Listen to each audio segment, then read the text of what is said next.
நம்பி இந்த குழந்தைய நான் விட்டுட்டு போறது? ஆனா இதுக்கு எந்த கட்சி எதுவும் சொல்ல மாட்டீங்க. நீங்க அப்பவே எங்களுக்கு செய்ய வேணாம். உங்க இதை வச்சு சொல்லுங்க.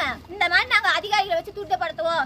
ஏரியாவுக்கு ஒரு பாதுகாப்பு மையம் குழந்தைகளுக்கு வைப்போம். அது எத்தனையோ செலவு பண்றீங்க. குழந்தைகள் பாதுகாத்தா தான் இந்தியா வரும்.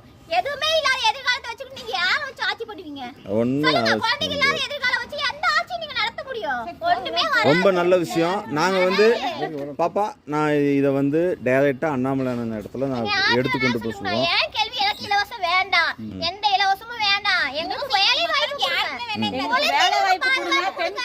பெண் குழந்தைகளுக்கு கடத்திட்டு போறாங்க. ஆர்கன்ஸ்க்கு வேண்டி பசங்களே கடத்திட்டு போறாங்க. இது இப்போ 10-15 நியூஸ்ல வரலையாங்கண்ணா? கண்டிப்பா ஆர்கன்ஸ்க்கு வேண்டி குழந்தைகளை கடத்துறாங்க, பாலியலுக்கு வேண்டி கடத்துறாங்க. என்னதான் எதிர்காலம் இப்படியே போச்சுன்னா யாரை வச்சு நீங்க ஆட்சி நடத்துவீங்க? கரெக்டான விஷயம்தான். உங்களுடைய கோரிக்கையை நான் கண்டிப்பாக அண்ணாமலை இடத்துல இது டைரெக்டாக எடுத்துக்கு நான் கொண்டு போதும். இதுக்கு உண்டான தீர்வு